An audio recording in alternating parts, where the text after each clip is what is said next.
Es verdaderamente un placer encontrarnos de nuevo en esta entrega de los premios Princesa de Asturias.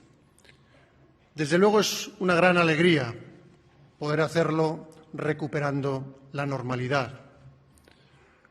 Ver el Campo Amor lleno,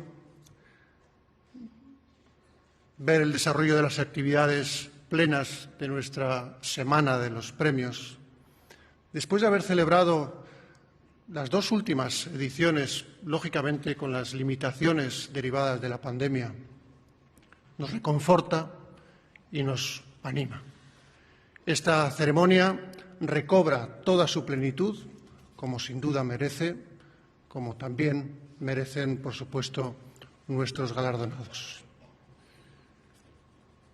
Pero esta alegría de vernos, de estrecharnos las manos, de darnos un abrazo, no puede hacernos olvidar el recuerdo de tantos que perdimos, de la entrega y generosidad que tanto demostró nuestra sociedad.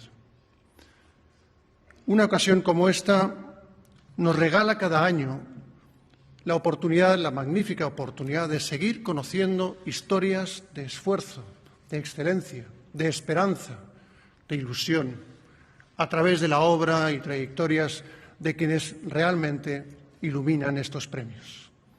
Igualmente nos permite seguir descubriendo la belleza de esta tierra, el alma y el generoso corazón de los asturianos.